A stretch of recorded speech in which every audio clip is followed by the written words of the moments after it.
Mateo capítulo 5 y versículo 8. Quiero leerle todos los versículos en las bienaventuranzas como el contexto para nuestros pensamientos y después oraremos juntos y después veremos juntos este versículo. Comenzando en el versículo 1, Mateo registra: viendo la multitud, subió al monte, y sentándose vinieron a él sus discípulos, y abriendo su boca les enseñaba, diciendo: bienaventurados los pobres en espíritu, porque de ellos es el reino de los cielos. Bienaventurados los que lloran, porque ellos recibirán consolación.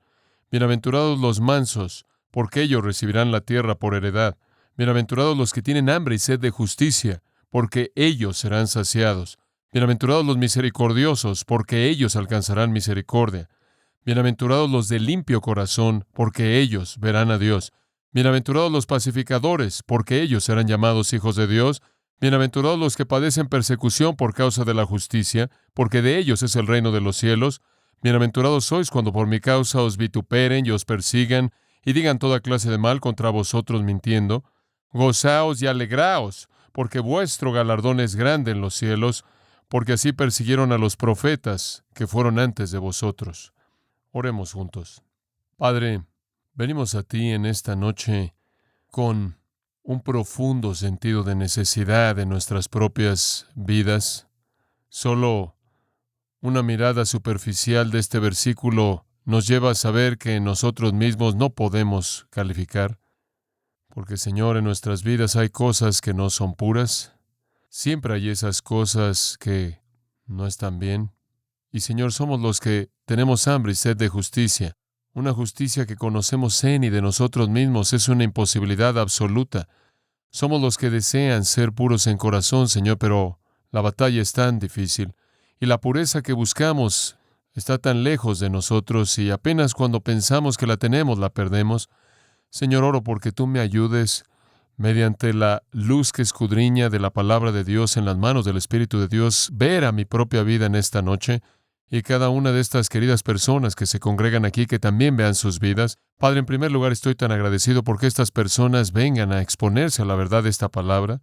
Gracias por el tipo de personas quienes quieren exponerse a la prueba, al examen de la palabra de Dios, que no van a venir a oír algún tipo de idea discutida, algún tema que no tiene que ver con la vida, no tratar con algo que satisfaga sus deseos pecaminosos, sino vienen cuando saben que estaremos enfrentando la pureza de corazón y colocar sus vidas bajo el escrutinio de la palabra de Dios.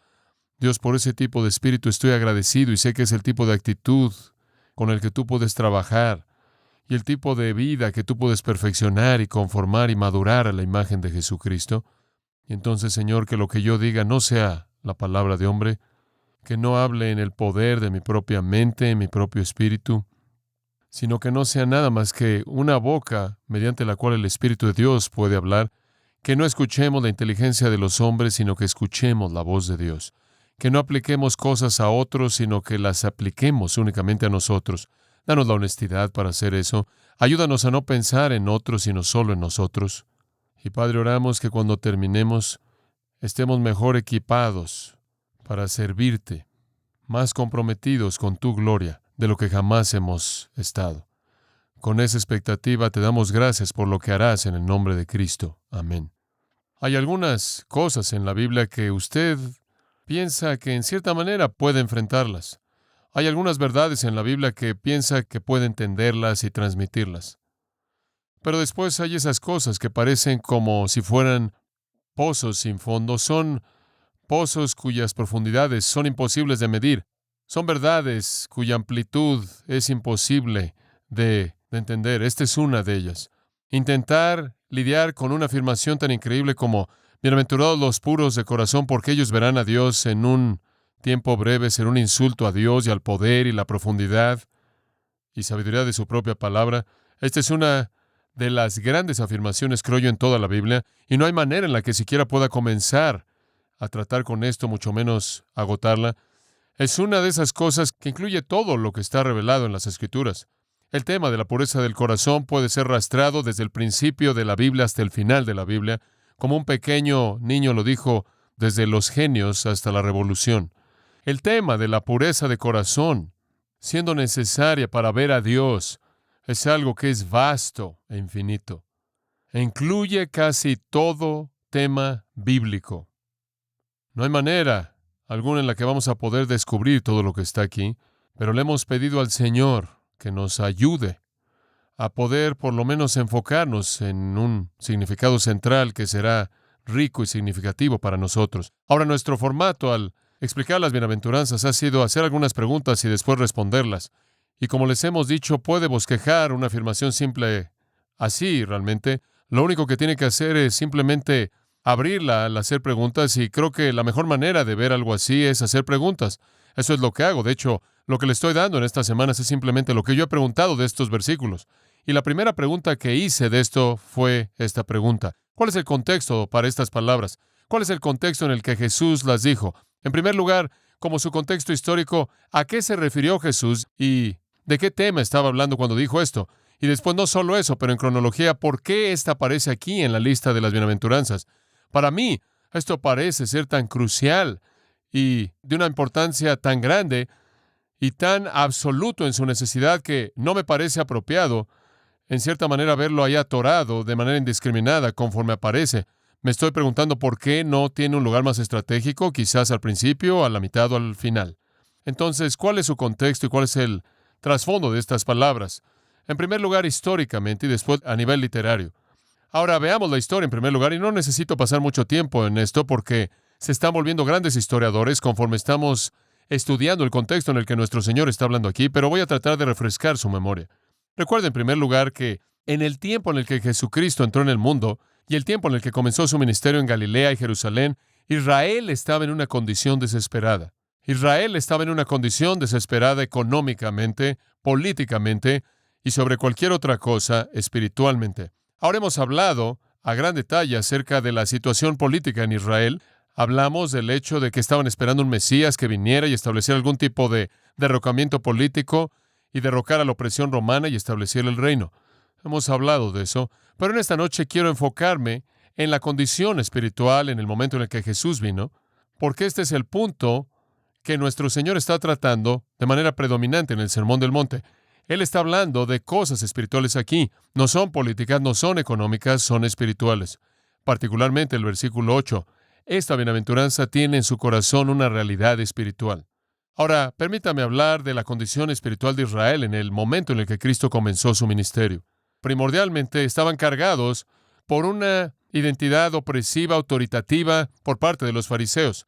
La influencia dominante y la fuerza dominante en Israel en el tiempo del ministerio de Cristo fueron los fariseos.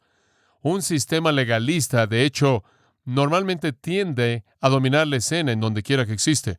Tiende a establecer ciertos parámetros absolutos en torno a lo que es espiritualmente aceptable debido a su identidad definitiva. Tiende a ser el factor opresivo y reinante. Y entonces, en este tiempo en particular de la historia de Israel, los fariseos eran la fuerza dominante de la vida de la gente. Habían malinterpretado la ley de Moisés.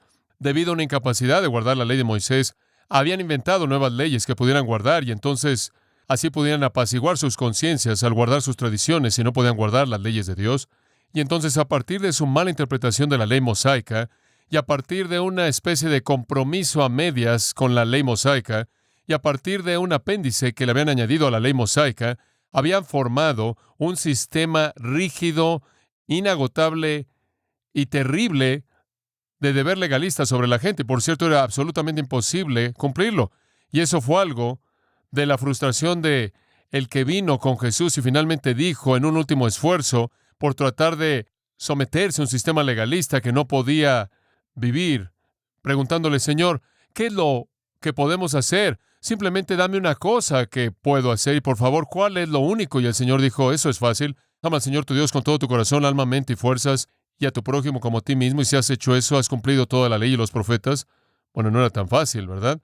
Pero era un intérprete de la ley frustrado que llegó a ese punto, porque no había manera en que pudieran guardar toda la ley. De hecho, los líderes mismos habían decidido que si usted lee la historia, lo va a descubrir, que si tan solo pudiera guardar unas cuantas leyes, Dios entendería.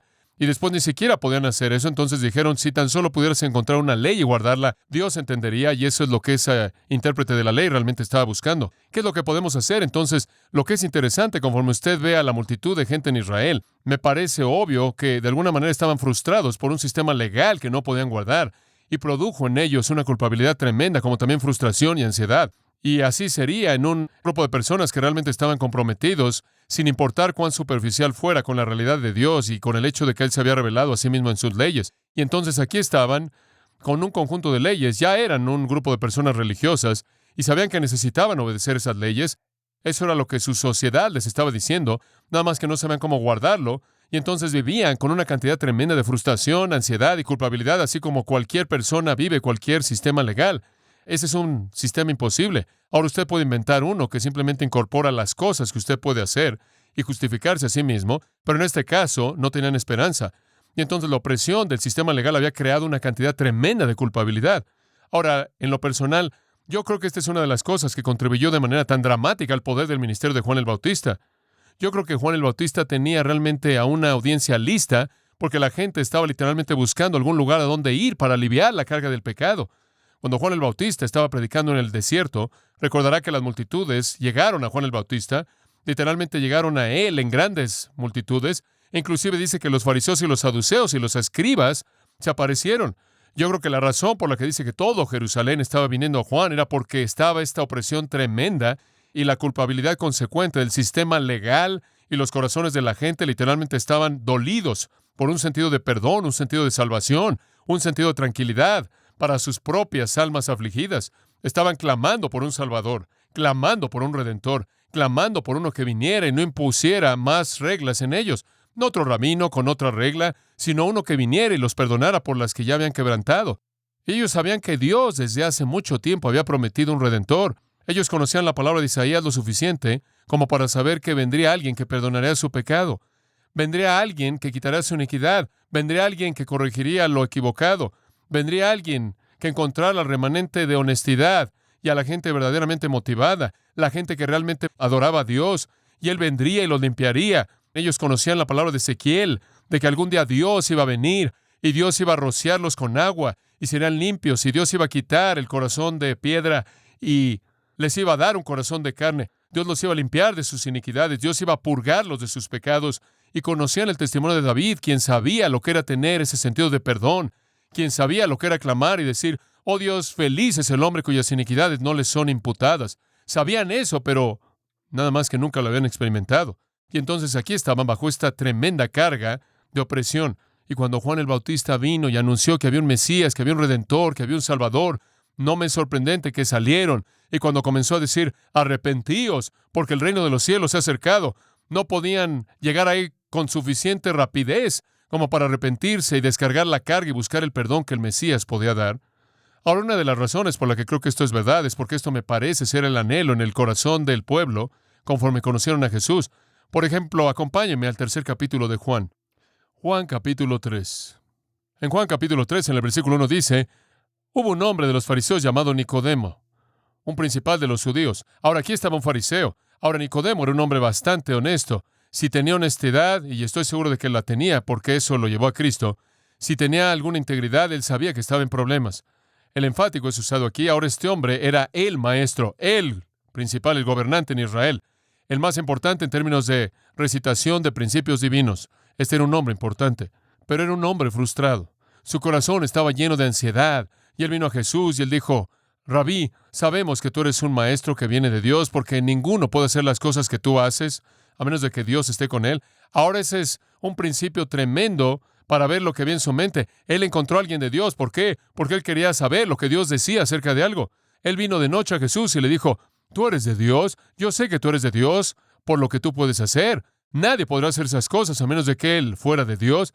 Y en su corazón estaba esta tremenda pregunta. ¿Y cuál era la pregunta? La pregunta es, ¿qué tengo que hacer para ser justo?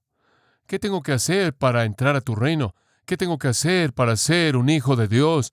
¿Qué tengo que hacer para que Dios me redima? Esa era la pregunta. Y Nicodemo, por cierto, ni siquiera hizo la pregunta. ¿Por qué? Él no tuvo la oportunidad. Jesús leyó su mente. Jesús le respondió lo que no preguntó en el versículo 3. Jesús respondió, ¿no es eso maravilloso?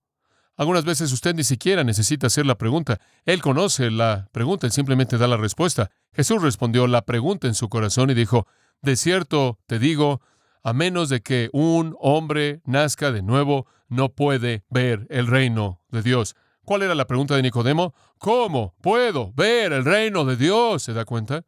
Esa era la pregunta. Y Jesús dijo, al nacer de nuevo. Ahora esa es la pregunta que más pesaba en el corazón del judío en el tiempo de Cristo. Nicodemo ve su vida y dice, yo sé que soy un fariseo y estoy tratando de guardar la ley y soy un líder en la tierra y un maestro de la ley y todas estas cosas, pero no estoy seguro de que esto es suficiente. Él fue lo suficientemente honesto como para admitir su pecaminosidad y como uno que trataba de guardar la ley, él había fracasado de manera miserable. Y entonces él dice, ¿qué necesito hacer para entrar al reino?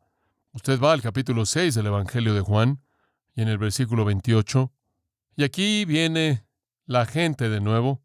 Y Jesús, claro, ha hecho este milagro maravilloso de alimentar a más de 25,000 personas, sin duda alguna. Y le dijeron en el versículo 28, esto es tan claro. ¿Qué haremos para que podamos hacer las obras de Dios? Y Jesús les respondió y les dijo, esta es la obra de Dios, que creáis en el que Él ha enviado. Ahora, ¿sabe lo que ellos realmente estaban diciendo? Es lo mismo que Nicodemo.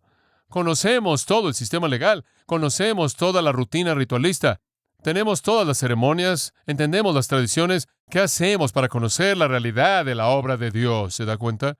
¿Cómo es que usted va detrás de la ceremonia y llega a la realidad? Es la misma pregunta. Y muestra la actitud de los corazones del pueblo de Israel en este tiempo. Querían algo real. Querían conocer cómo es que usted realmente entra al reino, porque si usted entraba al reino al guardar la ley, nadie habría estado en el reino como ellos lo conocían si eran honestos. Acompáñeme al capítulo 10 de Lucas, versículo 25. Esto es bastante directo. Y aquí, cierto intérprete de la ley se puso de pie y le preguntó diciendo, Maestro, ¿qué haré para heredar la vida eterna? Ahora, fuera de lo que Jesús le dijo, esa es la misma pregunta. Eso es lo que la multitud quiere saber. Eso es lo que Nicodemo quiere saber. ¿Cuál es el estándar? Digo, ¿cuál es la manera de entrar en el reino? ¿Cómo es que usted obtiene alivio de la culpabilidad y ansiedad y frustración que viene cuando usted enfrenta un sistema legal para agradar a Dios y sabe que no lo puede guardar? Esa siempre fue la pregunta que estuvo en los corazones de la gente. El capítulo 18 de Lucas, en el versículo 18, encontramos otro hombre. En esta ocasión no es un intérprete de la ley, sino que es un líder joven, pero su pregunta es la misma. Y cierto líder le preguntó diciendo, Maestro, bueno, ¿qué haré para heredar la vida eterna? Como puede ver, es siempre la misma pregunta básica. ¿Cómo llegamos a la realidad? ¿Se da cuenta? ¿Cómo llegamos a estar detrás de la ceremonia? ¿Cómo obtenemos perdón? ¿Cómo entramos al reino? No tenían sentido de seguridad, ¿se da cuenta? Enfrentando un sistema legal que no puede guardar y no puede mantener, usted enfrenta un sentido terrible de inseguridad. Y querían saber cómo es que podían tener seguridad, cómo podían saber que eran ciudadanos del reino. Y realmente creo que este fue el momento perfecto para que Jesús viniera porque Él tenía la respuesta correcta. Como puede ver, Dios es un Dios santo. Y Dios, como un Dios santo, es absolutamente justo. En Él no hay pecado. Y Dios ofrece salvación al hombre pecaminoso. Y el hombre pecaminoso se dice a sí mismo, ¿cómo es que un Dios santo puede dar salvación a un hombre pecaminoso? Y un judío dice, ¿cómo puede ser? Un judío honesto, devoto, diría, ¿cómo es que puedo llegar a entrar al reino de Dios cuando no puedo guardar las leyes de Dios? Si esa es la condición, ¿cómo puedo hacerlo? Y eso presenta la pregunta que Jesús responde en las bienaventuranzas. La pregunta simple es esta: ¿cómo puede una persona ser salva? ¿Cómo puede una persona ser salva? ¿Cómo es que usted entra al reino? ¿Cómo es que usted hereda vida eterna? ¿Cómo es que usted se vuelve justo? ¿Cómo es que usted está en una situación en la que un Dios santo sin pecado puede llegar a aceptarlo usted? ¿Cómo puede llegar a ser esto posible? Y créame, esta es la pregunta que estaba en la mente de la gente, primordialmente que estaba sentado ahí en el monte Galileo, conforme nuestro Señor habla en Mateo capítulo 5. Ahora usted recordará que Él había ido por todo Galilea, enseñando en las sinagogas, predicando el Evangelio del Reino, sanando todo tipo de enfermedad y su fama iba por todos lados, y cuando la multitud vino, habían oído de él, lo habían visto, habían oído su enseñanza, sus milagros habían sido esparcidos, y tenían una gran pregunta: ¿cómo puede una persona entrar al reino? ¿Qué tipo de justicia debemos tener para ser aceptados por el Mesías, para ser parte del reino? ¿Cómo entramos? Y yo creo más que cualquier otra bienaventuranza, esta bienaventuranza, versículo 8, da la respuesta. Bienaventurados los limpios de corazón, porque ellos, autoi, ellos y únicamente ellos, es el significado enfático, verán a Dios. Si puedo parafrasear, ¿quieres saber quién entra al reino? Los limpios de corazón, y ellos y únicamente ellos verán a Dios en su reino. Esa es la respuesta.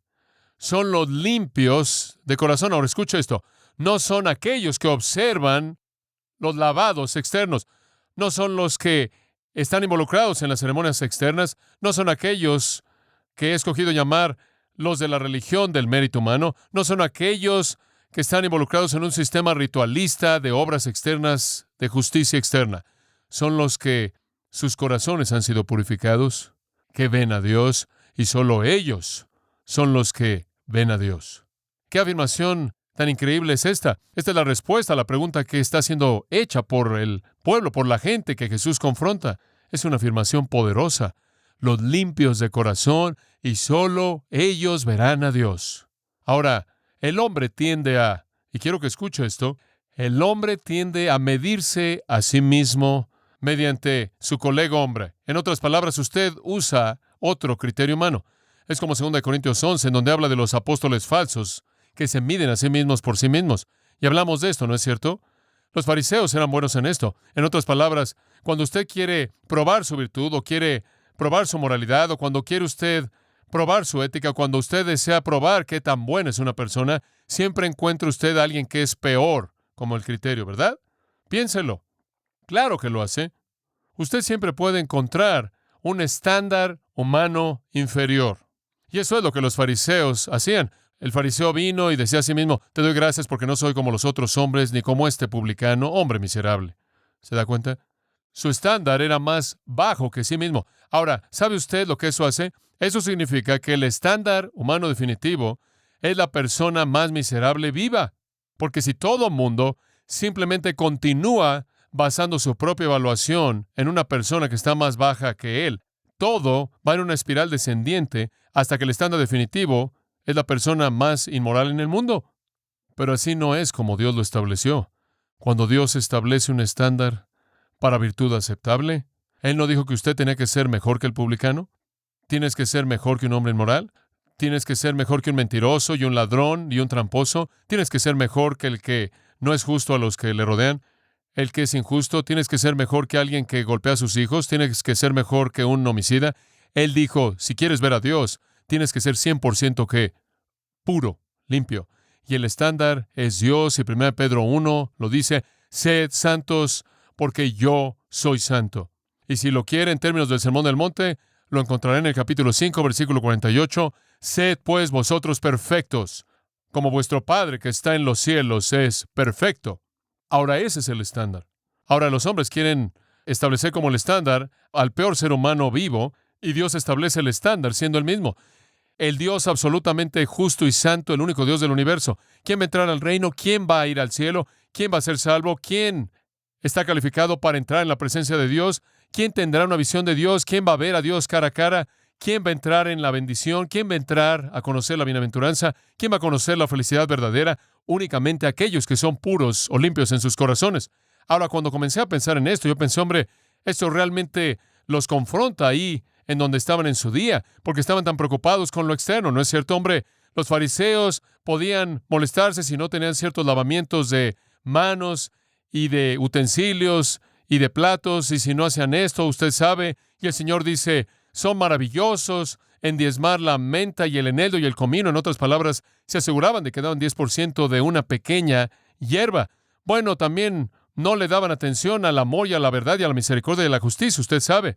Eran maravillosos en despedazar el décimo de una hoja y darla. Todo era tan superficial y Jesús les dijo, por fuera son blancos y se ven tan maravillosos y por dentro están llenos de huesos de muertos. Son como una tumba lavada por fuera. Hipócritas, son hipócritas. Todo era externo y el Señor simplemente toma toda esa manta de hipocresía y la destroza en una afirmación. ¿Quién va a ver a Dios? No los externos, sino los que son limpios de corazón. ¿Se da cuenta? Solo ellos ven a Dios. Ahora dice usted, este es un sonum bonum tan maravilloso, este es un punto tan elevado. Si esta es una bienaventuranza tan importante, ¿por qué viene aquí en la lista? Bueno, ¿puedo decir algo aquí? Cada una de estas bienaventuranzas es crítica. Usted no puede quitar ninguna de ellas. Digo, cada una de ellas es crítica y fluyen en una secuencia hermosa y magnífica en orden perfecto, según la mente de Dios. No importa que es la primera o la última o que esté en medio, que sea más importante que otra, todas son igual de importantes. Todas son parte de lo mismo. Todas son parte de una gran realidad. Usted no puede aislar una del todo. Amados, quiero decirles esto. Una persona del reino es una que cumple todas estas cosas. ¿Se da cuenta? Todas ellas. Usted no puede escoger una. Usted no puede decir, bueno, voy a ver, hay tantas de estas, voy a tomar esta. No, no puede hacer eso. Es un flujo de vida. Una vez que llega al punto en donde comienza los que son pobres en espíritu, el resto fluye en una operación maravillosa del Espíritu de Dios. Ahora usted comienza con la realidad de ser pobre en espíritu. Y cuando usted se ve a sí mismo como un mendigo que se acobarda en una esquina, estirando una mano que solo puede recibir un regalo, usted no tiene poder para ganarse nada.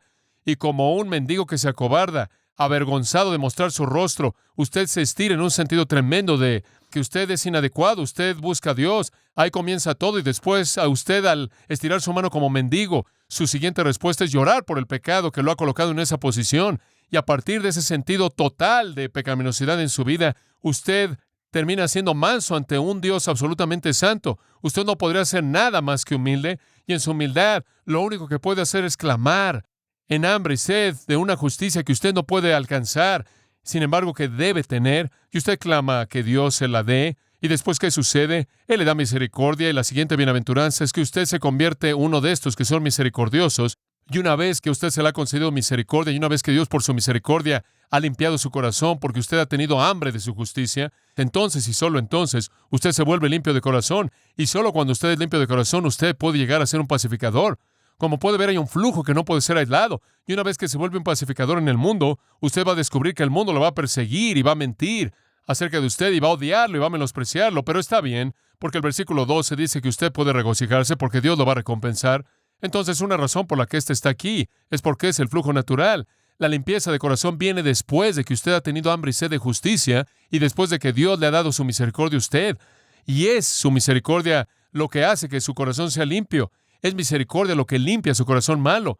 No es algo que usted se gana, es algo que Él da a partir de su misericordia, y la limpieza de corazón fluye de su misericordia, y es la pureza que le permite a usted ver a Dios. Pero hay otro pensamiento hermoso también, como para entender por qué este está aquí. Las primeras 7 bienaventuranzas encajan de una manera hermosa. Las primeras 3 llevan a la cuarta, y después las siguientes 3 siguen después de esa. La cuarta, que parece ser la cúspide, es tener hambre y sed de justicia. Usted comienza con un espíritu de mendigo y a partir de esa condición de mendigo de su propio espíritu viene un lloro por el pecado. Y cuando usted se ve a sí mismo como un pecador total, usted es humilde y manso ante Dios. Y en ese punto usted clama por justicia y después Dios actúa. Y usted encuentra su misericordia y usted encuentra limpieza de corazón. Y usted encuentra un regalo de ser un pacificador. De tal manera que esas fluyen de la cuarta. Las primeras 3 llevan a ella y las últimas 3 fluyen de ella. Pero notó algo que inclusive es algo más complejo. La primera es, y veamos si puedo entender esto, si lo puedo explicar. La primera y la quinta, la segunda y la sexta, y la tercera y la séptima parecen también compararse. Por ejemplo, son los pobres en espíritu que reconocen que no son nada más que mendigos, que van a buscar servir a otros en misericordia, ¿verdad? Porque como un mendigo, usted sabe que lo que usted tiene es un regalo de misericordia y usted va a tender a ser misericordioso también. En segundo lugar, son aquellos que lloran por su pecado que van a conocer la limpieza de corazón, porque a menos de que usted llore por su pecado, no hay limpieza de ese pecado. El arrepentimiento verdadero involucra lloro, y entonces el lloro parece estar conectado en alguna manera con la limpieza de corazón, y finalmente son los mansos que son los pacificadores. Y le voy a decir una cosa que aprendí hace mucho tiempo atrás, cuando estudié Filipenses capítulo 2. Nadie, jamás es un pacificador que no lo es a partir de un punto de vista de humildad. Como puede ver entonces, son los mendigos los que son misericordiosos con otros, son los que lloran, los que son limpios de corazón, y son los mansos los que son los pacificadores. Entonces hay una manera hermosa en la que se entretejen estas bienaventuranzas, mostrando la mente y la manera en la que Dios obra. Entonces está en el lugar apropiado históricamente, está en el lugar apropiado cronológicamente. Ahora recuerde que entre la multitud de esa época estaban los legalistas fariseos. Y por cierto, ellos están en toda multitud religiosa. Digo, el mundo está lleno de ellos. Van al cielo debido a su mérito humano. Bueno, estoy bien, el Señor ciertamente no me va a enviar al infierno. Yo no pateo a los gatos. Cuando mi vecino tiene un problema, yo le presto mi pala. Yo nunca he hecho esto, yo nunca he matado a nadie, yo nunca he dejado a mi esposa, yo soy un padre bastante bueno, yo proveo para mis hijos. Ellos no andan ahí sin ropa. He hecho mi mejor esfuerzo en esta vida. Esa es la religión del mérito humano. Después hay personas, como usted sabe, que van aquí al templo budista y entran ahí y queman ahí su pequeña cosita y cenan ahí y están haciendo su mejor esfuerzo por lo que está allá arriba, por llegar a Nirvana. Piensan que están entrando ahí a la nada exquisita y están por todo el mundo. Solo hay dos tipos de personas en el mundo. Muy bien, solo dos. La gente dice, oh, hay tantas religiones. No, solo hay dos. Solo hay dos religiones en el mundo entero. La religión del mérito humano, y viene bajo toda categoría imaginable, pero toda es la misma. Usted puede ganarse su propio derecho. Y la religión del mérito divino, y esa es la que dice no lo puede hacer, Dios lo hizo en Cristo, y solo hay una que dice eso, y eso es el cristianismo. Solo hay dos religiones en el mundo, la religión de mérito humano y la religión de mérito divino. Escoja la suya. El mérito humano viene bajo todo tipo de etiquetas, pero es lo mismo. Es la mentira de Satanás. Y entonces en toda multitud usted tiene a personas que van a llegar al cielo por sí mismas. Van a ganarse su derecho de llegar al cielo. Van a llegar ahí por su propia energía, su propio poder, sus propios recursos. Y estaban en esa multitud en ese día. Y el Señor Jesucristo los desnudó desde el principio. Estaban contentos con el ceremonialismo externo. Estaban contentos con las obras superficiales, la justicia y sistemas que solo tienen que ver con lo de afuera. Y Jesús les está diciendo, lo siento, señores, ustedes no califican para ver a Dios. Ustedes nunca estarán en mi reino porque busco a los limpios de corazón. Estoy hablando de lo interior. Usted sabe, esas personas no tenían excusa. Salmo 51:6, y debieron haber conocido los salmos. Salmo 51:6 dice, he aquí, tú amas la verdad en lo íntimo. El salmista enseñó lo mismo en el Salmo 24, la misma realidad en el Salmo 24, los primeros 5 versículos. De Jehová es la tierra y su plenitud, el mundo y todos los que en él habitan. Porque él la fundó, porque él fundó los mares y la estableció sobre las aguas. Todo es de Dios. Y él está viendo el reino de Dios como en su definición más amplia posible. Y después él dice, ¿quién ascenderá al monte de Jehová? ¿Quién llega al reino? ¿Quién llega a entrar? ¿Quién estará en su santo lugar? ¿Quién verá a Dios? Y la respuesta viene en el versículo 4. El que tiene manos limpias y un ¿qué? Un corazón puro, que no ha levantado su alma a la vanidad ni ha jurado engañosamente, él recibirá la bendición de Jehová y la justicia del Dios de su salvación. ¿Quién entra al reino? ¿Quién es salvo? ¿Quién es justo? ¿Quién va a ver a Dios? Jesús simplemente condensa el Salmo 24 en esta bienaventuranza. Aquellos que tienen las manos limpias y los corazones puros son los que reciben salvación. Si ellos hubieran recordado las palabras del amado profeta, a quien exaltaban de manera tan maravillosa el profeta Isaías, habrían sabido. En Isaías 59:1 dice, he aquí la mano de Jehová no se ha cortado que no puede salvar. Si usted no es salvo y usted no tiene salvación, no es porque el brazo de Dios no lo puede alcanzar usted, no es porque su brazo es demasiado corto y usted está demasiado lejos, no, sino que vuestras iniquidades os han separado de vosotros y de vuestro Dios, y vuestros pecados han escondido su rostro de vosotros para que no oigáis, porque vuestras manos están contaminadas de sangre, y vuestros dedos con iniquidad, y vuestros labios han hablado mentiras, y vuestra lengua ha pronunciado perversidad, y nadie busca la justicia o ruega por la verdad, pero vosotros confían en la vanidad, y hablan mentiras, y conciben maldad, y producen iniquidad, y dan lugar a huevos de áspides, y tejen telarañas y demás. Y en el versículo 12, porque nuestras transgresiones se han multiplicado ante ti, y nuestros pecados testifican contra nosotros, dice el profeta, porque nuestras transgresiones están con nosotros, y nuestras iniquidades las conocemos. En el versículo 16, y él vio que no hubo hombre,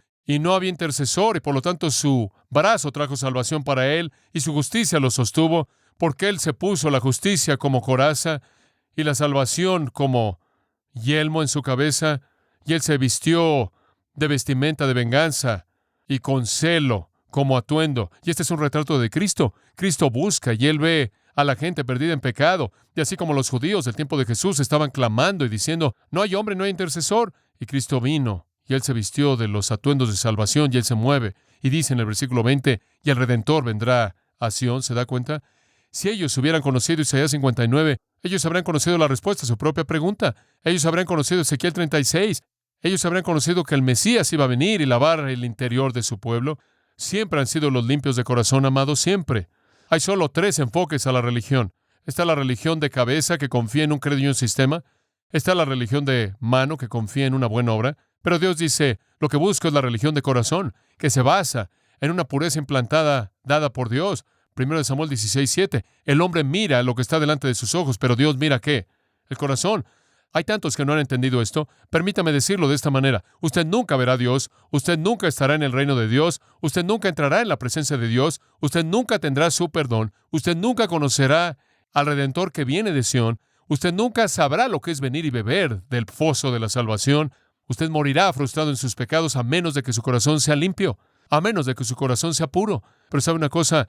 Lo más maravilloso de esto es que eso es exactamente lo que Jesucristo ha venido a hacer, a purificar su corazón. Porque cuando Él murió en la cruz, como puede ver, Él tomó el pecado que era de usted y Él pagó la paga de ese pecado. Y la Biblia dice que Él entonces le imputa su justicia a usted. Es un intercambio fantástico. Él toma su pecado, le da su justicia, para que cuando usted cree en Jesucristo y Dios lo ve a usted, Dios lo ve puro.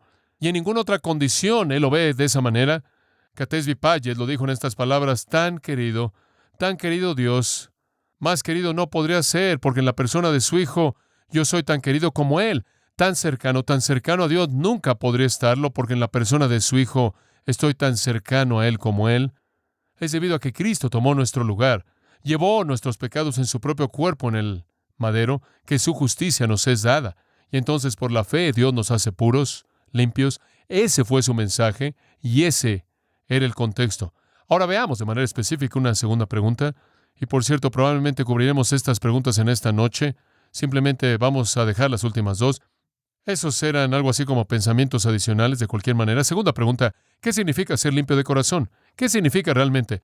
Y esta es la pregunta clave. ¿Qué es lo que significa ser limpio de corazón? En primer lugar, permítame recordarle, la palabra corazón es cardía, de la cual obtenemos cardíaco y todo eso. La palabra griega para corazón. Pero el corazón, como sabemos, es lo de adentro. El corazón en la Biblia es siempre visto como la parte interna del hombre. Su personalidad, su hombre interno, predominantemente, y quiero que entienda esto, predominantemente se refiere al proceso de pensamiento. El corazón no es específicamente las emociones. Le hemos enseñado antes que cuando la Biblia quiere hablar de emociones, habla de las entrañas de compasión, el sentimiento en el estómago, la parte media. Usa de manera muy diferente. De hecho, a veces inclusive habla del hígado como un órgano de emociones, si puede imaginarse eso. Y la razón por la que usaban esos términos es porque un judío expresaba sus sentimientos en términos de lo que sentía en su estómago. Usted sabe, cuando él realmente amaba, lo sentía en su estómago. Cuando él realmente odiaba, lo sentía en su estómago. Cuando él realmente tenía alguna emoción, volteaba su estómago. Y eso todavía es verdad en la actualidad. Nuestras emociones afectan nuestros órganos internos, pero la mente y el corazón realmente estaban juntos. Como es su pensamiento en su ¿qué? Corazón. Entonces el corazón se volvió equivalente al proceso de pensamiento predominantemente. Pero note esto, algunas veces la palabra corazón tiene referencia a la voluntad y a la emoción, ya que son disparadas por el intelecto, son afectadas por el intelecto. Por ejemplo, mi mente hace algo, y si mi mente realmente está comprometida con ese algo, va a afectar mi voluntad, lo cual va a afectar mi emoción. La mente es como generar. La mente genera la voluntad, lo cual genera la emoción.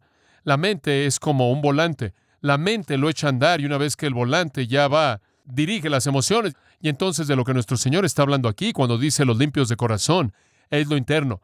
Y Él en primer lugar está pensando de la mente, lo cual controla la voluntad, la cual controla las respuestas de las emociones. Y hombre, esto confrontó a los fariseos y a los legalistas que estaban diciéndole a todo el mundo que todo lo que necesitaba hacer era encargarse de lo de afuera y solo lo de afuera era lo que importaba. Y si usted simplemente se enfocaba en lo externo y se enfocaba en toda la actividad religiosa externa, usted iba a estar bien y esa no era la respuesta. Marcos capítulo 7 es una buena ilustración de eso. Si quiere dar seguimiento a eso, el corazón se refiere a lo de adentro. Es el lugar en donde todo sucede dentro de usted en el pensamiento hebreo. Por ejemplo, un buen versículo para poder entender esto es Proverbios 4:23. Esto lo resume. Escuche, lo voy a citar, es muy corto. Sobre toda cosa guardada, guarda tu corazón porque de él mana la vida. En otras palabras, sea lo que sea el corazón, es la fuente de todo lo que hay en la vida. Lo que piensas y sientes y actúas fluyen de este corazón. Efesios 6 habla de hacer la voluntad de Dios del corazón. Hacer la voluntad de Dios del corazón es el punto del cual todo es generado. Jeremías 17:9.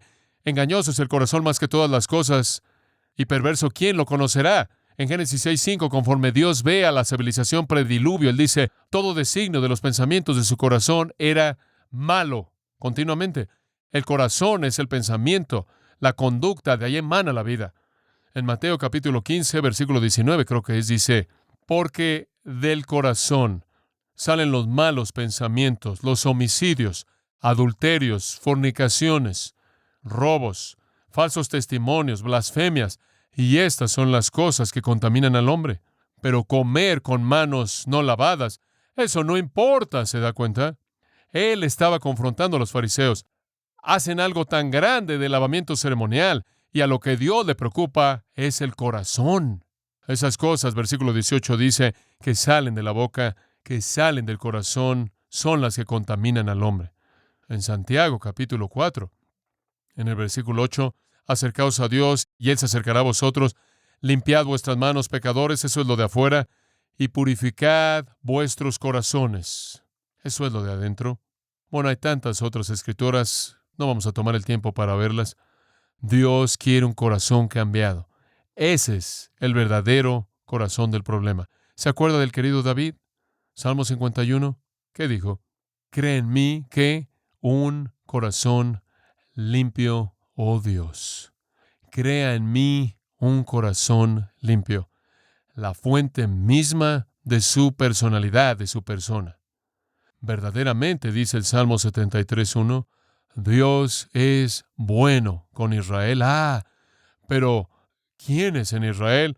A los que son de corazón limpio. ¿Se da cuenta? Dios siempre ha estado buscando lo interior. Quiero decirle algo, no me importa si usted va a la iglesia diariamente en la semana, no me importa si usted lleva una Biblia y recita versículos, si su corazón no está limpio, usted no ha cumplido con el estándar de Dios. No importa qué tan religioso sea usted por fuera. Permítame ilustrarlo con David y Saúl. Cuando Dios llamó a Saúl, Saúl era una especie de desastre, alto y guapo, pero nada más. Y entonces dice en 1 Samuel 10:9 que Dios le dio a Saúl otro corazón. ¿No es eso maravilloso? Porque Dios tenía que cambiarlo por dentro. Entonces dice en 1 Samuel 10:9 que Dios le dio a Saúl otro corazón. Pero ¿sabe lo que él comenzó a hacer? Él comenzó a desobedecer a Dios. Y él llegó al punto en el que de hecho actuó como sacerdote. Y Samuel vino a él y le dijo, Saúl, el Señor dice que estás acabado. No vas a tener descendencia real. ¿Por qué? Porque Dios ha buscado a un hombre conforme a su corazón. ¿Se da cuenta? ¿Por qué? ¿Por qué le importa a Dios eso? Y la respuesta vino en 1 Samuel 16:7. Porque el hombre mira lo que está delante de sus ojos, pero Dios mira el corazón. ¿Quién fue el hombre que era según el corazón de Dios? Bueno, era David. Y Dios escogió a David porque su corazón estaba bien. David dijo esto en el Salmo 9:1.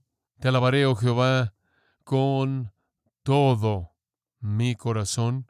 En el Salmo 19:14, David dijo, sean las palabras de mi boca y las meditaciones de mi corazón aceptables ante ti, oh Jehová, roca mía y mi redentor. En el Salmo 26, versículo 2, David clamó, examíname, oh Jehová, y prueba mi corazón. En el Salmo 27, versículo 8, cuando dijiste, busca mi rostro, David dice, mi corazón te dijo, tu rostro buscaré, oh Jehová. Como puede ver, era un hombre que era gobernado a partir de su corazón desde adentro del interior. Salmo 28, versículo 7, y simplemente estoy viendo la primera parte de los Salmos. Él dice, Jehová es mi fortaleza y mi escudo, mi corazón confía en Él. Ahí estaba un hombre según el corazón de Dios. David, en su ser interior más profundo, buscaba a Dios. ¿Y sabe cuál es el resumen de todo esto? Me encanta. Salmo 57:7. Nunca lo olvide. David clamó así, mi corazón está enfocado, oh Dios, mi corazón está fijado. ¿No es eso maravilloso? Estoy fijo en ti. Ese es el tipo de oración que Dios quiere. Ahí hay un hombre que vio a Dios. Oh, él falló en el exterior, pero su corazón estaba dirigido hacia Dios. Estas personas quizás no habían fallado en el exterior, quizás estaban bien en todo el ritual, pero el corazón no estaba dirigido a Dios, ¿verdad? Muy bien, en el segundo término de esa frase, limpios de corazón, es la palabra limpios. ¿Qué significa eso? Cataros. Cataros. Ahora, usted no habla de pureza en nuestro mundo mucho, y es muy popular si habla de eso. La gente dice la pureza es algún tipo de virtud no atractiva, insípida, plana, más bien vaga, que le pertenece a personas extrañas con túnicas largas que viven en monasterios. ¿Qué significa ser limpio?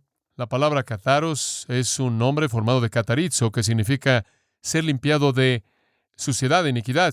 Digo, eso es tan simple como usted lo puede oír. En un sentido moral, significa ser libre de pecado. Es una palabra relacionada a la palabra latina castus, y la palabra latina castus es la palabra de raíz de la palabra en español casto. Entonces hay una conexión ahí. Por cierto, algunos de ustedes que están en la medicina saben lo que es algo que tiene que ver con una catarsis. Algo de catarsis es un agente usado en la medicina para limpiar una herida o limpiar un área para hacerla pura. Cuando alguien va a un psicólogo o un consejero y tiene una catarsis, es otro uso de la palabra, tienen una limpieza de alma. La palabra simplemente significa ser limpiado. Pero es interesante que hay dos tipos de matices de significado y quiero simplemente dárselas rápidamente. Dos matices de significado. Algunos sugieren la idea de que significan algo no mezclado, pero puro significa en el sentido de algo no adulterado, no mezclado o limpiado. Es usado en un contexto de trigo. En otras palabras, ser puro significa que usted no tiene una mezcla de ningún elemento extraño. Es algo no adulterado. Y lo que nuestro Señor realmente está diciendo es, busca un corazón que no está mezclado en su devoción, que no está mezclado en su motivación, motivos puros a partir de un corazón puro. Y entonces puede ser la idea de integridad espiritual. Tiene que ver con actitudes, tiene que ver con integridad. Y un corazón totalmente enfocado, en contraste a duplicidad y alguien de doble ánimo. Ustedes se acuerdan en Jeremías 32:29, la palabra dice, y les daré un corazón y un camino para que me teman por siempre. En otras palabras, Dios dice, les voy a dar un corazón y ya no van a estar divididos. Es esa devoción única, ese propósito único. En otras palabras, motivo puro. Y creo que eso es muy importante. Creo que nuestro Señor realmente enfatiza eso, como lo veremos más adelante en el Sermón del Monte, conforme llega al capítulo 6 y los versículos 19 al 23. Él dice, porque de donde esté vuestro tesoro, allí estará también vuestro corazón. La lámpara del cuerpo es el ojo. Si tu ojo está saludable, tu cuerpo entero estará lleno de luz. Si tu ojo es malo, tu cuerpo entero estará lleno de tinieblas. En otras palabras, Él está viendo aquí la realidad de cómo ve usted las cosas. Cómo es que usted ve las cosas va a afectar su vida entera. Si su motivo es puro, entonces su vida es pura. Si su motivo es corrupto, entonces su vida es corrupta. Entonces tiene que haber una devoción única, un corazón totalmente enfocado, un motivo singular, y lo resume en el versículo 24. Ninguno puede servir que a dos señores. Ahí está esa singularidad que está buscando. Santiago habló de esto, ¿no es cierto? En el capítulo 4 de Santiago, un par de veces en el versículo 4. Almas adúlteras, ¿no sabéis que la amistad con el mundo es enemistad con Dios? Por tanto, el que quiera ser amigo del mundo es enemigo de Dios. No puede tener ambos. Y entonces en el versículo 8 él dice, limpiad vuestras manos, pecadores, purificad vuestros corazones, vosotros los de doble ánimo. Entonces aquí está el sentido, amados, de que Dios quiere un motivo puro. ¿Y quiere saber algo? Yo creo que si usted es cristiano, es normal para usted tener ese tipo de motivo. Hombre, yo veo al apóstol Pablo en Romanos capítulo 7, y ¿sabe lo que él quería hacer? Quería hacer lo que estaba bien. Él dijo, lo que quiero hacer, no lo puedo hacer. Y lo que no quiero hacer, lo hago. Oh, miserable de mí, este soy yo. ¿Quién me librará de este cuerpo de muerte? Él dice, porque la voluntad es correcta. Anhelo hacer la ley de Dios. Amo la ley de Dios. Deseo la ley de Dios. Pero el pecado que está en mí me corrompe. En otras palabras, él está diciendo, yo tengo motivos puros, pero nada más no puedo superar mi carne pecaminosa. Entonces Dios busca esos motivos puros. Y yo creo que si usted es un verdadero cristiano, ese motivo de pureza realmente está ahí. Y si usted no tiene eso en su corazón, cuestiono si realmente conoce a Dios. Porque las únicas personas que realmente ven a Dios, las únicas personas que realmente conocen a Dios, son aquellos que son puras en sus corazones, en el sentido de un motivo que es hacia Dios. Cuando David pecaba, fue debido a que él corrompió sus motivos. Él mezcló sus motivos, pero él siempre regresaba a lo mismo. ¿Sabe cuando él clamó, mi corazón está fijo, Dios, mi corazón está fijo? ¿Sabe dónde estaba? Él estaba escondido ahí en la cueva de Adulam. ¿Sabe por qué estaba escondido en la cueva de Adulam? Porque él actuó como un torpe cuando estuvo allí en Gad. Y él estuvo en Gad cuando estuvo ahí en el país filisteo. Y él pensó, oh, estas personas de Gad, estos filisteos me van a matar. Oh, tengo tanto miedo. Y él no confió en Dios, y entonces él actuó como un loco. Y él escupió en toda su barba. Y él actuó como un loco. Ellos dijeron, ya no necesitamos a más locos, sáquenlo de aquí. Y él está en la cueva de Adulam, y él se dice a sí mismo, oh, David, te ibas a proteger a ti mismo, salvarte a ti mismo en lugar de glorificar a Dios. Fingiste ser un torpe, y esto está escrito en las Escrituras para que todo el mundo pensara, el resto del mundo, qué torpe fuiste, deshonraste a Dios, no glorificaste a Dios, y él se detiene. A partir de aquí, Dios, mi corazón está fijo, oh, Señor, mi corazón está fijo, no más duplicidad. ¿Qué hay acerca de usted? ¿Tiene ese deseo en su corazón? ¿Tiene motivos puros? El gran Juan Bunyan, quien escribió la obra maestra El progreso del peregrino y la Guerra Santa y tantas cosas, en una ocasión se le dijo qué gran predicador era él y que él sin duda alguna había predicado una obra maestra ese día, a lo cual él con tristeza respondió y cito, gracias, pero el diablo ya me dijo eso conforme bajaba por las escaleras del púlpito. Motivo puro. Pero permítame añadir algo a eso. Eso no es suficiente. Motivo puro no es suficiente. La palabra kataros va más allá del motivo puro.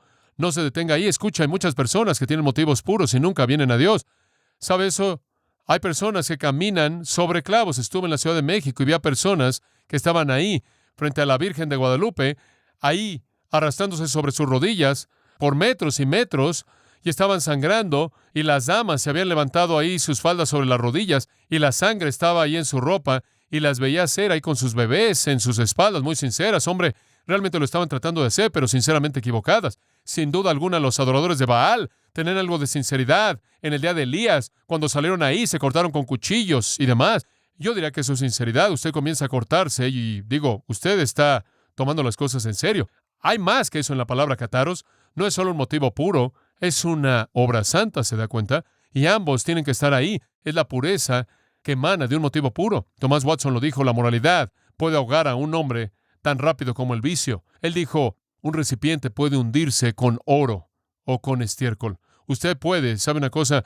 Puede pensar que sus motivos son puros y puede decir, yo soy una persona muy religiosa y quiero agradar a Dios, pero si sus obras no son de acuerdo con su palabra y no revelan pureza real, no importa. Entonces estamos hablando de motivo, sí, pero de motivo más algo más. Ahora permítame concluir al darle un pensamiento final o dos. Hay 5 tipos de pureza. Ahora escuche, porque esto le va a ayudar a entender completamente esto. 5 tipos de pureza. ¿Está listo para escuchar esto? 5 tipos. Número 1 es lo que llamo pureza primitiva. Dice usted, ¿qué es pureza primitiva? Este es el tipo de pureza que existe solo en Dios.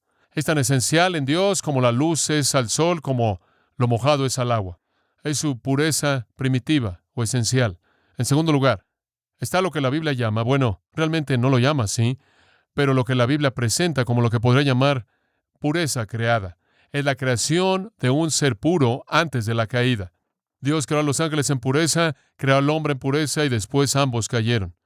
Pero es pureza creada. Entonces tiene pureza primitiva, lo que es real solo de Dios. Usted tiene pureza creada, aquello que Él concede de su propia pureza a un ser que Él crea.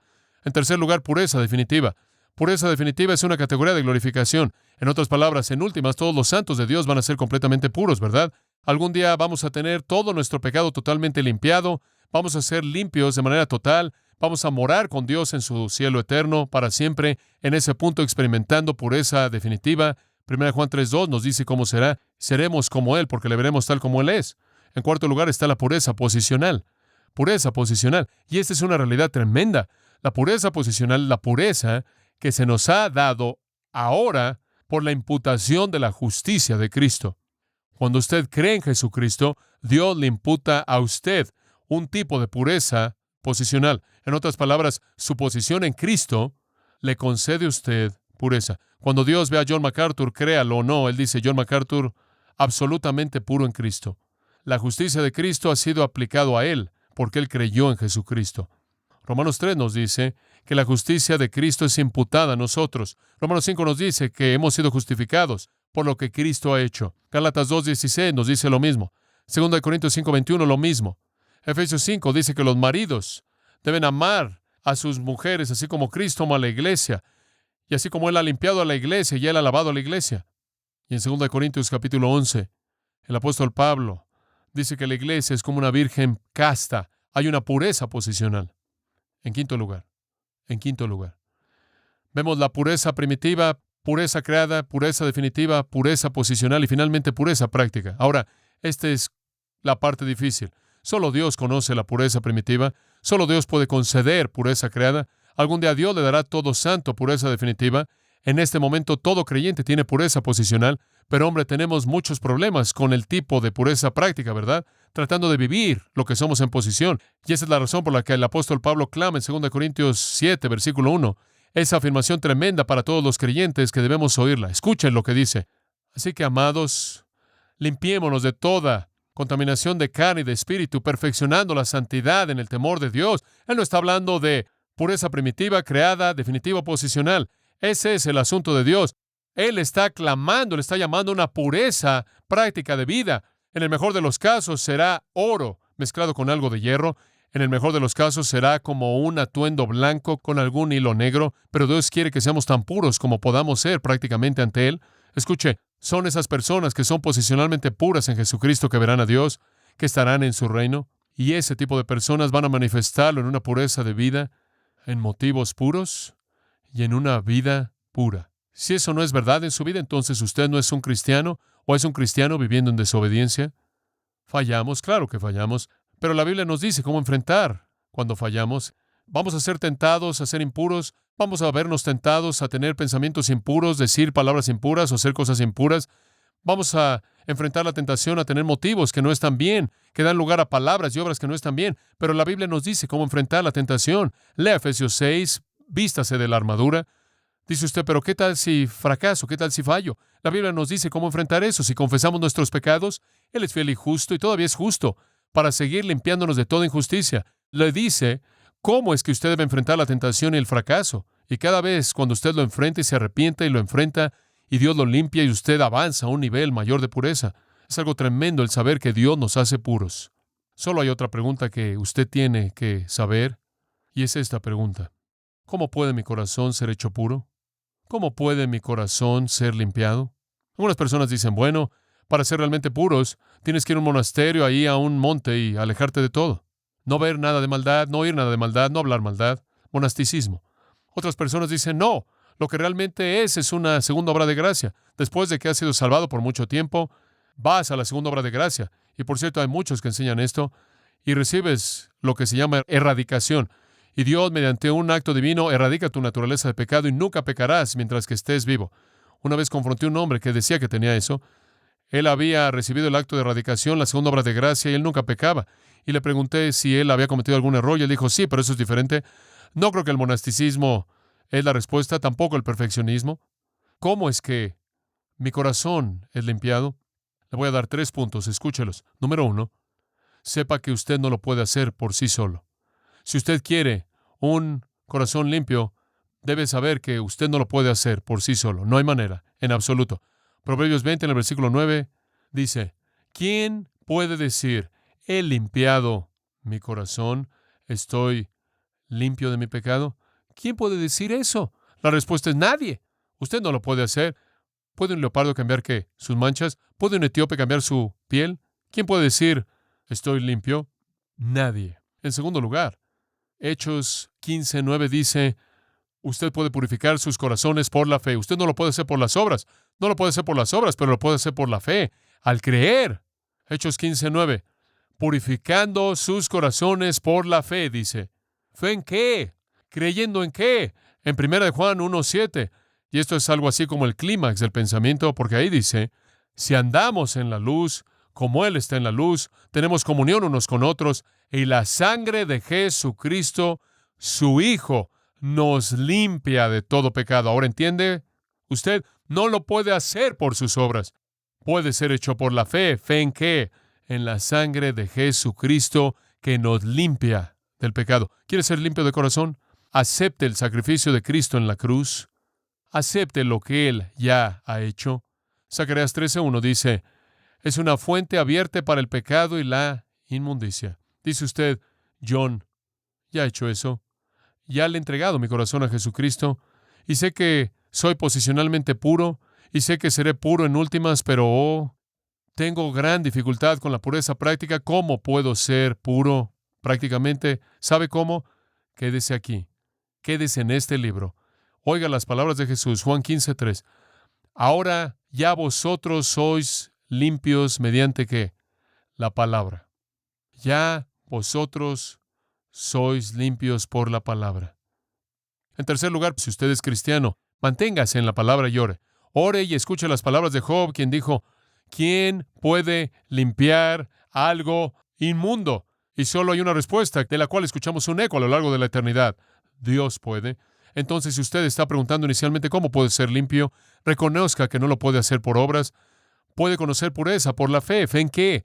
En la sangre de Jesucristo, que Él ha derramado por usted. Si usted ha hecho eso y usted es cristiano y usted todavía está luchando con la impureza en su vida, vea la palabra y la oración. Hay otra pregunta que no puedo resistir simplemente mencionar. ¿Cuál es la promesa pegada con dicha pureza? ¿Qué pasa si somos puros? Esto es tan maravilloso. Al final del versículo, ellos que verán a Dios. Este es un futuro indicativo en el griego, un tiempo futuro continuo. Permítame leerlo como debe expresarse. Ellos continuamente estarán viendo a Dios por sí mismos. Es una voz media reflexiva. Ellos continuamente estarán viendo a Dios por sí mismos. ¿Sabe lo que sucede cuando su corazón es purificado en la salvación? Usted vive en la presencia de Dios. Usted no ve a Dios con el ojo físico, lo ve con el ojo espiritual, lo comprende, se da cuenta de que está ahí, lo ve, y como Moisés quien clamó, Señor, muéstrame tu gloria, aquel cuyo corazón es purificado por Jesucristo lo ve una y otra vez la gloria de Dios. Oiga, escuche, ¿sabe usted que ver a Dios era lo más grandioso en lo que podía soñar una persona en el Antiguo Testamento? Moisés dijo, muéstrame tu gloria. ¡Qué pensamiento! Felipe dijo ese día a Jesús, muéstranos al Padre y eso es suficiente. Y amados, cuando usted es purificado en su corazón por Jesucristo, usted verá a Dios. Él será vivo para usted y continuará viéndole conforme usted madura y más puro usted se vuelve, más maravillosa se volverá la visión beatífica. Entre más puro su corazón sea, más de Dios verá. Qué gran realidad es. Job dijo, capítulo 42, de oídas te había oído, pero ahora mis ojos te ven. ¿Y sabe dónde lo vio? Lo vio en los problemas, y el salmista lo vio en la creación, y otros lo ven en las circunstancias, y otros lo ven en los corazones de otras personas, pero Él está vivo en su mundo, y usted no está vivo a menos de que haya sido purificado en su corazón. Pureza de corazón limpia los ojos del alma para ver que Dios es visible. ¡Qué gran pensamiento! ¿Quiere ver a Dios? ¿Quiere tener a Dios vivo en su mundo? Por ahora, para el hoy y para siempre. Entonces limpie su corazón. Y hay un sentido definitivo, porque algún día verá a Dios con ojos reales. 1 Juan 3:2. Seremos como Él, porque le veremos tal como Él es en la forma de Jesucristo. ¡Oh, qué día será ese! Ver a Cristo cara a cara. F. Bullard describió, cuando yo en justicia, al fin tu rostro glorioso veré, cuando toda la noche cansada haya terminada y termine despertando contigo. Ver las glorias que permanecen. Entonces, y solo entonces, estaré satisfecho. Oremos. Padre, de nuevo en esta noche, nuestros corazones han sido enriquecidos conforme hemos compartido en tu palabra. Confírmala a nosotros en la parte más profunda de nuestros corazones para que den lugar a actos de la voluntad que te agradan. Haznos puros, oh Dios, por causa de Jesús. Si usted está aquí en esta noche sin Cristo, usted sabe que su corazón no es limpio. Usted sabe que su transgresión lo separa de Dios. Pero algo adentro dice, quiero conocer a Dios, quiero la limpieza de corazón que me liberará para ver al Dios vivo, quiero el arrepentimiento y el perdón que puede liberarme de la esclavitud, de la culpabilidad, quiero saber lo que es ser limpio, quiero saber lo que es ser perdonado, quiero saber lo que es estar fuera de la carga del todo el dolor y la angustia y la frustración que mi pecado y culpabilidad traen. Si ese es su deseo en este momento en su corazón, ¿por qué no clama al Señor y le dice, Señor Jesús, creo que tu sangre derramada por mí puede limpiar mi pecado? Yo creo que tú resucitaste de los muertos por mí. Te entrego mi vida para que seas mi Señor y Salvador. ¿Puede repetir esa oración? Espero que así sea. Espero que usted le entregue su vida a Cristo para que conozca la pureza que solo Él puede dar. Si usted es cristiano y usted sabe que hay cosas en su vida que han sido impuras y sabe lo que sucede cuando usted es impuro, de pronto ya no puede ver a Dios. Él en cierta manera se desvanece, se vuelve nebuloso. El gozo se va, la visión de Dios se va, la vaciedad reemplaza la plenitud, la tristeza toma el lugar del gozo, la falta de significado reemplaza el propósito y usted se vuelve miserable. Purifique su corazón en esta noche mediante la confesión y el arrepentimiento. Señor Jesús, encuéntranos en donde estamos y te agradeceremos por llevar a cabo esa obra en nosotros, que nos purifica no solo para tu gloria. Y gracias, Dios de gracia, porque podemos continuar viendo a Dios por nosotros mismos. Qué recompensa tan fabulosa y maravillosa por la pureza. En el nombre de Jesús. Amén.